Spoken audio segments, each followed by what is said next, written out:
Hoy en día, con el envejecimiento de la población mundial, enfrentar con una actitud adecuada las enfermedades y el final de la vida se ha convertido en un tema cada vez más discutido.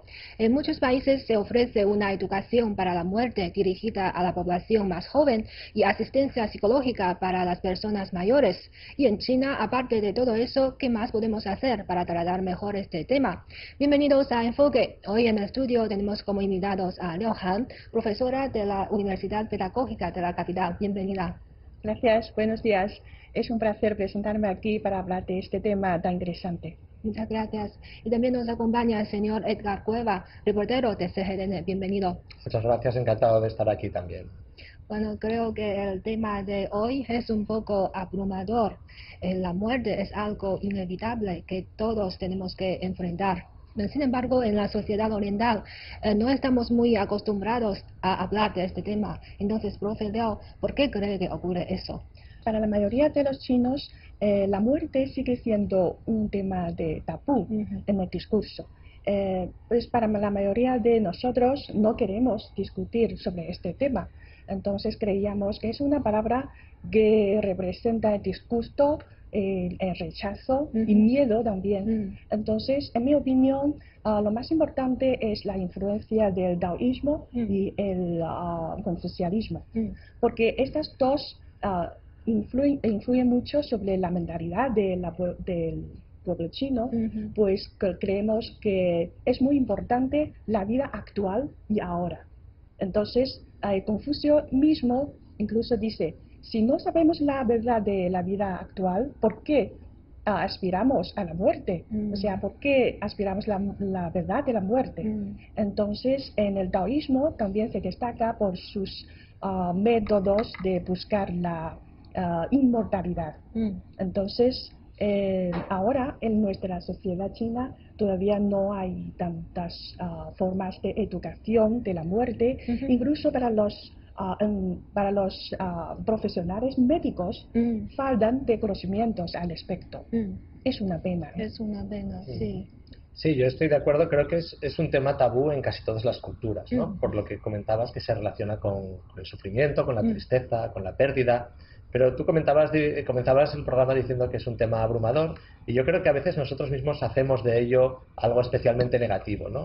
Hemos construido esta imagen pues relacionada con los miedos, con lo sobrenatural incluso, en torno a ese final de la vida. Y yo creo que depende mucho también del enfoque que nosotros le demos.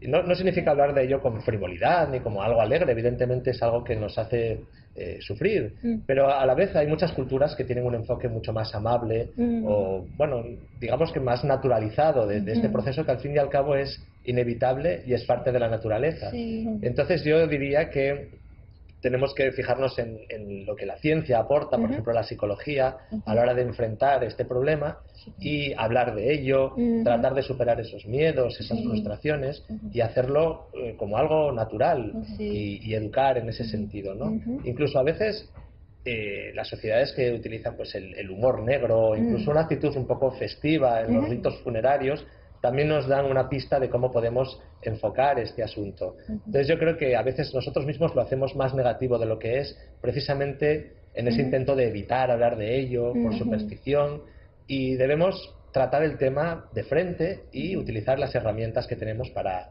hacerlo más natural.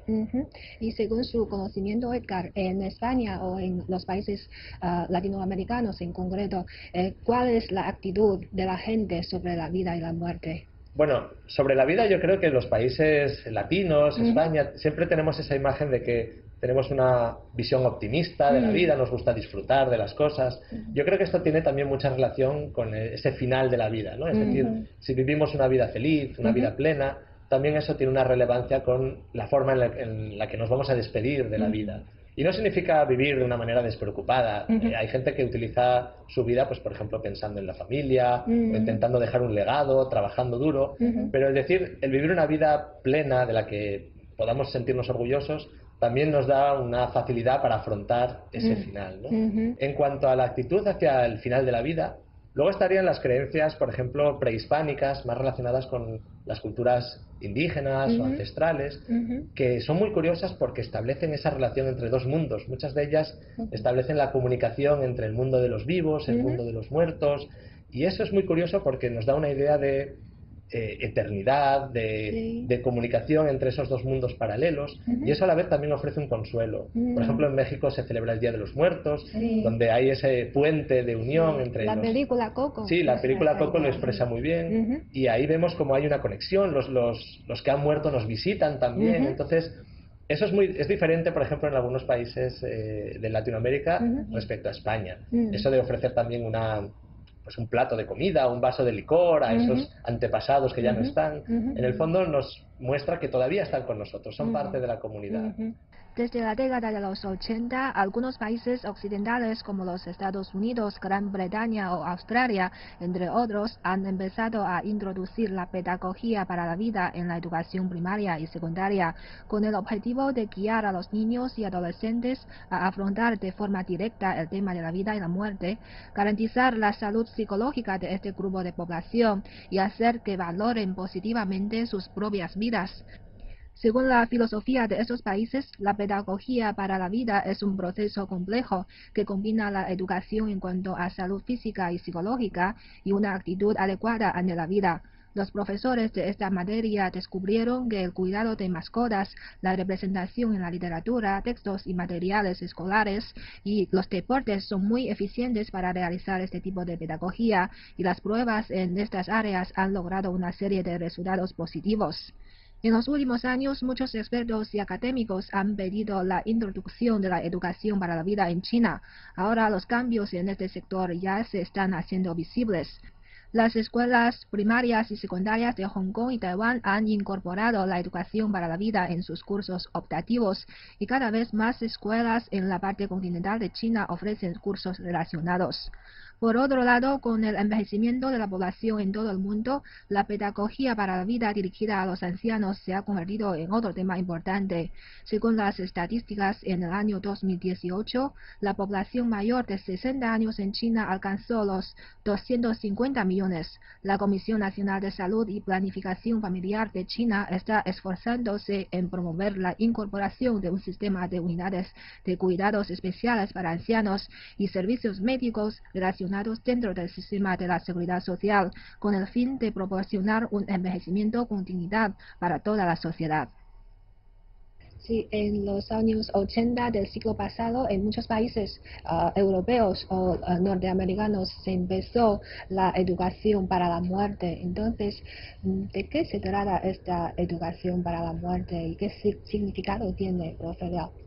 Pues para mí la educación de la muerte se trata de una educación muy especial que transmite conocimientos sobre la muerte y también enseñarnos cómo actúan frente a los hechos de la muerte, o también cómo hacemos los ajustes psicológicos ante este hecho inevitable.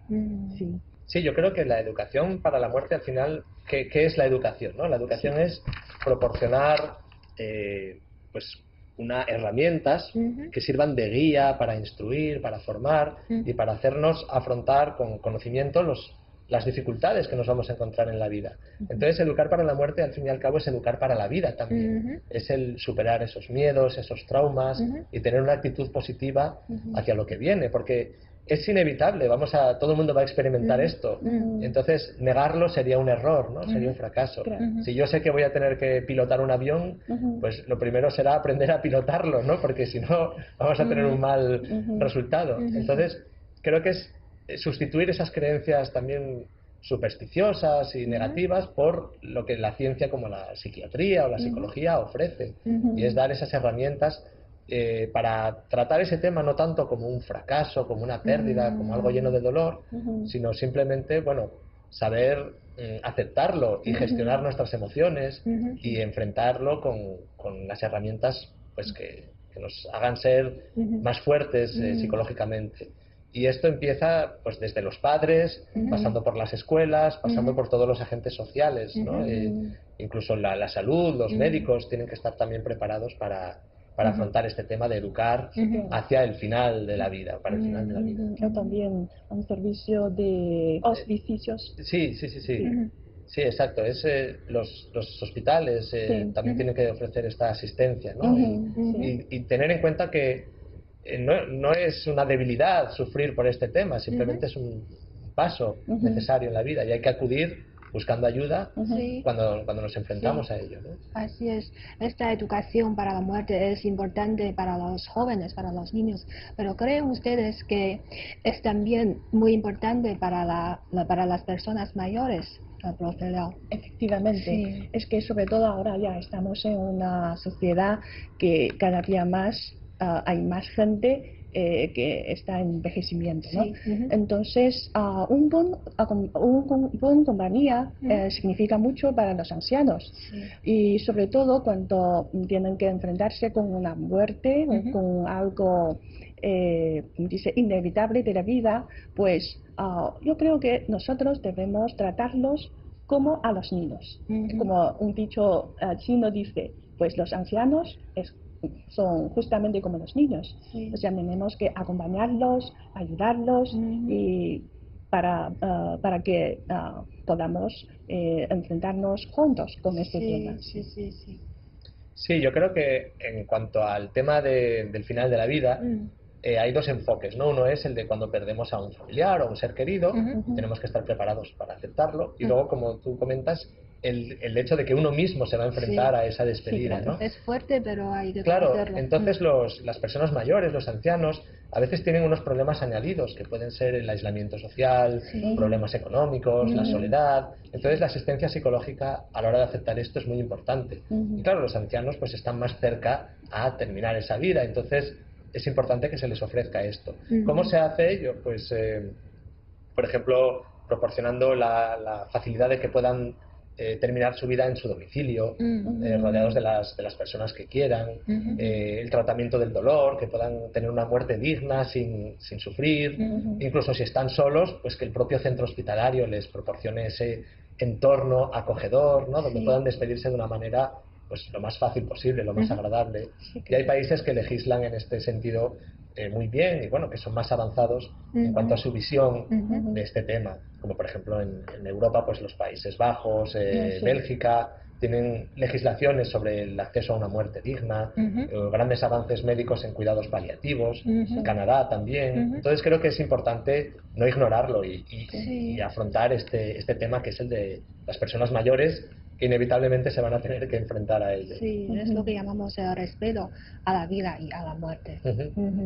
Y en China esta educación para la muerte todavía está en una etapa inicial. Entonces, ¿en qué aspectos podemos hacer para ofrecer mejor esta asistencia y qué papeles se deben jugar los padres y las escuelas? ¿Existen algunos ejemplos de otros países?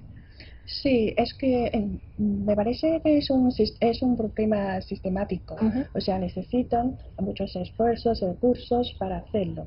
Primero, para el gobierno y para las instituciones sociales tienen que hacer todo lo posible para promover o para establecer un ambiente de esta, digamos, la cultura de la muerte. Y para la escuela o para las universidades, ahora todavía no tenemos casi nada sobre las asignaturas de la muerte o cómo hacemos algunos preparativos al respecto y cómo vamos a ayudar a la gente que necesitan esta ayuda. Entonces, quizá desde el principio, o sea, de la primaria, de la secundaria y hasta la universitaria, necesitamos algunos cursillos cortos o también algunos cursos formales para darles las clases y para que todos tengan alguna experiencia, ¿no?, al respecto, o quizá algunos, por ejemplo, experimentos experienciales. Pues en otros países, por ejemplo en Corea del Sur, si ellos tienen tiene un sistema muy completo al respecto y está muy bien acogido por toda la sociedad y todo el gobierno. Sí, yo creo que hay una cosa que he leído que me pareció muy interesante, y es que el enfoque que le damos también a ese final de la vida, a esa despedida, nosotros lo solemos hacer desde un punto de vista, si se permite la expresión, un poco egoísta, porque sufrimos con ello y pensamos que nos han quitado algo. Pero hay un enfoque en el que, si sustituimos esto por concebir la vida y la muerte como un conjunto del todo, de la naturaleza, de este cosmos que está siempre en movimiento, digamos que es necesario que algunas personas mueran para que otras nazcan. Es decir, cambiar un poco el concepto. No es hacerlo, una pérdida. Claro, y hacerlo como más holístico, ¿no? Decir, bueno, somos parte de una naturaleza cambiante. Y ese es un enfoque que yo creo que también es bastante realista y puede aportar consuelo. Y, por ejemplo, si lo pensamos en cómo lo aplicamos al entorno educativo, pues desde la educación infantil se les puede enseñar a los niños, por ejemplo, el tema de los ciclos vitales, llevarlos a la naturaleza, reforestar un bosque y darse cuenta de que las cosas nacen y desaparecen y enmarcarnos nosotros dentro de esa realidad, ¿no? Más de una humanidad completa, en constante movimiento, porque tendemos a grandificar todo lo que nos toca de cerca, evidentemente, pero si piensas en toda la historia, por ejemplo, para la educación secundaria, se puede hablar también de la responsabilidad histórica que tenemos, de las civilizaciones que van y vienen y que al final somos parte de un todo, incluso al trabajar elementos como la solidaridad con conflictos, desastres en otras partes del mundo, y nos damos cuenta de que sentir compasión por otras personas también hace que estemos más conectados con la comunidad internacional. Es decir, esto es un cambio de enfoque. En vez de pensar un familiar ha desaparecido y me han arrancado algo, no, es pensar que, bueno, igual que una persona desaparece, pues un árbol crece en otra parte del mundo y estamos todos conectados. Como su mascota también. Sí, creo que puede aportar un consuelo y un aprender a entender, a asimilar este proceso, ¿no? Y luego, evidentemente, todo el trabajo que sea sobre gestionar las emociones de uno mismo, crear una fortaleza en cuanto a la fortaleza psicológica, pues nos va a hacer afrontar mejor este problema cuando llegue, ¿no? Yo creo que es una combinación de estas dos cosas, cambiar el concepto y a la vez formarnos y fortalecernos psicológicamente para ese proceso de aceptación. Claro. Sí, y hablando de los niños, ¿usted cómo se comunica con un niño, como por ejemplo de 4 o 5 años, y cómo le va a explicar de qué se trata la muerte? Sí, es el caso mío. Es que yo tengo un niño de 4 años y últimamente ya empiezan a preguntarme sobre este problema. Mamá, ¿cuánto morirás? ¿Y puedo morir junto contigo? ¿Y puedes vivir hasta 108 años? Pues al principio me quedo un poco triste, no sé cómo contestarle este tema, pues es un poco pesado para un niño de 4 años. Entonces, más tarde, pues ya empecé a pensar en este problema y luego le expliqué, pues voy a comer bien, dormir bien, hacer ejercicio todos los días para poder acompañarte por más tiempo. Sí, por ser más sana lo posible. Sí. Entonces el niño también repite, pues mamá, yo también, yo quiero comer muy bien, vivir muy bien, hacer los ejercicios todos los días, entonces ya puedo tener una vida más larga con mi papá y con mi mamá. Entonces es una forma muy simple de una filosofía china tradicional que se llama vivir, pero reflexionar sobre la vida. Creo que estás educando muy bien. Gracias. Enhorabuena. Yo creo que a veces queremos proteger tanto a los niños que los sobreprotegemos. Sobre todo los padres chinos. Claro, pero tú piensas, por ejemplo, si mi hijo llora porque tiene que ir al médico y para él es un sufrimiento, entonces yo decido no llevarlo al médico, pues al final es peor el remedio que la enfermedad, ¿no? O sea, por ahorrar sufrimiento a veces podemos crearles más miedos, más dudas. Tu hijo comentas que con 4 años ya se plantea estas cosas. Es decir, ellos no son ignorantes, los niños saben muchas cosas, pero nosotros tenemos como padres que guiarles, ayudarles a unir esas piezas que en su cabeza son dudas. Ellos ya escuchan cosas, ya saben lo que está pasando, pero no logran entender del todo ese concepto. Entonces los padres tienen que aportar esa educación para ayudarles a entenderlo. ¿Y por qué los padres? ¿Por qué tiene que empezar por los padres? Porque los padres, primero, los niños confían en los padres. Es un entorno afectivo donde se sienten seguros. Íntimo. Claro, entonces lo que los padres les expliquen, pues ellos lo van a recibir de una manera más fácil, sin traumas. Es lo que decíamos antes, si lo ignoramos, les estamos causando más perjuicio, porque van a tener más dudas, más miedos. Yo creo que también se puede combinar con un poco de fantasía. pero porque claro, hay que suavizar, siguen siendo niños, pero hablar las cosas claramente y decir que la muerte es la muerte, y es así, es como cuando ellos se enfrentan a este problema con una mascota, por ejemplo. A veces los niños pues tenemos un gatito, un hámster o un perro, y es casi de las primeras influencias que tenemos sobre este tema, ¿no? Pero ellos lo saben. Entonces puedes utilizar un poco la fantasía, pues creando ese lugar donde está viviendo una vida maravillosa, el paraíso de los perros, por ejemplo. Pero ellos entienden que no va a volver, pero no tiene por qué ser algo traumático, ¿no? Y ahí yo creo que el papel de los padres es muy importante. Y luego diría incluso también en la responsabilidad de la industria del entretenimiento y de la cultura. Por ejemplo, integrar este elemento de las despedidas en los dibujos animados, en las series, pero de una forma educativa, huyendo de este morbo y de esta cosa terrorífica que a veces gusta pues, de las películas de mostrar, o incluso frívola, superficial. Yo recuerdo una serie que veíamos de niños que se llamaba Verano Azul, donde uno de los personajes principales de repente desaparecía.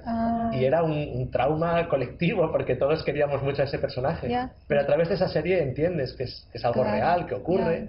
Y bueno, yo creo que hay una responsabilidad de mostrar eso de una forma educativa también. Entonces, por eso digo que es la combinación de los padres, de los centros escolares, de la salud, del entretenimiento. Todos tienen la parte de responsabilidad de enseñar esto a los niños. Sí, muchos expertos creen que este tipo de educación pueden ayudar a los niños a superar los desafíos en su vida, sobre todo en su adolescencia. No sé si ustedes están de acuerdo, profesora. Sí, claro, estoy totalmente de acuerdo. Los adolescentes ahora necesitan mucha ayuda, sobre todo psicológica, para que puedan enfrentarse con, no solamente con la muerte, sino también con los posibles conflictos en la vida, y luego cómo sería una vida feliz y cómo debería ser nuestra vida. Entonces también es una educación muy importante para los adolescentes y sobre todo para ellos. Sí, es lo que decíamos antes, la educación para la muerte tiene que ser también una educación para la vida, una educación para vivir una vida sin miedos, una vida plena, feliz. Y está este tema que es el de la resiliencia, es decir, darles las herramientas para que ellos puedan superar esos conflictos que inevitablemente se van a encontrar. Todos vamos a pasar por ello. Tenemos crisis en la adolescencia, al inicio de la sexualidad, con la muerte, las crisis de la vejez. Entonces, no podemos evitar esos pasos, pero sí podemos evitar o podemos prepararnos para ello. No esperar a que llegue el momento para afrontarlo, sino ya prepararnos desde antes con herramientas. Hoy, por ejemplo, leía que en España, en la comunidad de las Islas Canarias, es la primera comunidad que ha instaurado la gestión emocional como asignatura obligatoria. Entonces, fíjate qué ejemplo, ¿no? Y qué avance. Desde que los niños empiezan a desarrollar esas herramientas para enfrentarse a esos problemas, esas situaciones duras de la vida. Y es básico porque, bueno, sabemos que es inevitable, pero cómo estemos de preparados para afrontarlas, pues va a marcar que tengamos una vida más feliz y sin menos traumas. ¿Y creen ustedes que hoy en día es cada vez más importante la salud mental para el desarrollo personal? Sí, claro. Ahora muchos de mis alumnos, pues aunque tienen muy buenas notas de sus asignaturas, pero muchas veces me dicen que, pues, profesora, me siento muy decepcionado, no quiero hacer nada, solo quiero quedarme en mi dormitorio, leyendo, o no quiero salir. Pues es algo terrible para nosotros, sobre todo para los padres, para los profesores, y pues considerando que son el futuro de nuestro país, ¿no? Entonces, de toda la humanidad. Entonces, tanto el estado psicológico como el físico son muy importantes para los alumnos, para los adolescentes. Entonces, en mi universidad hay un centro de psicología de consultas, o sea, a donde pues siempre van los alumnos. Pues es como algo, institución profesional, para que pues, ellos puedan decir algo secreto y algo que no pueden compartir con los demás. Sí, eso me parece fundamental. Yo creo que la salud mental es igual de importante que la salud física o incluso más a veces, porque la salud mental tiene una influencia directa e indirecta con la salud física. Entonces tenemos repercusiones de una mala salud mental en nuestro propio cuerpo, ¿no? Entonces lo primero eso, no tener miedo a acudir a especialistas. Los especialistas están preparados para ello.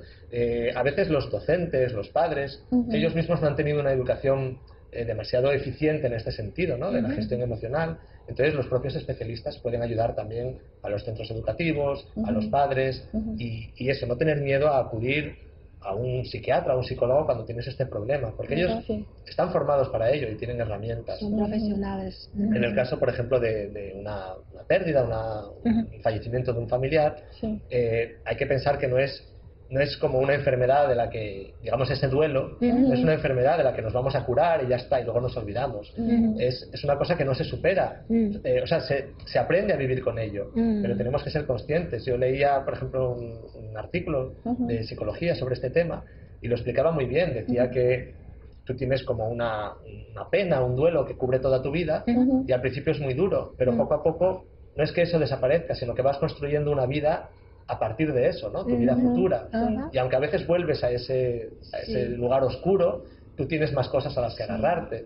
Es simplemente un ejemplo de que los profesionales tienen muchas herramientas y técnicas para hacernos vivir una vida más saludable y más plena. Entonces, igual que vamos al médico porque tenemos un catarro o nos duele algo, tenemos que acudir a los especialistas e integrarlo, naturalizarlo en la sociedad. Creo que es fundamental. Y también el ejercicio deportivo ayuda mucho. Sí, por supuesto, pues claro. Van al estadio deportivo. Sí. ¿No? Para gritar. Sí, por ejemplo, claro, el liberar esas tensiones, claro. todo está relacionado. Sí, de esta forma tus problemas son cada vez menos significantes, porque ya vas construyendo un mundo más completo. Sí, exacto. Necesitamos mecanismos de defensa, por eso la gestión emocional es súper importante en todas las sociedades.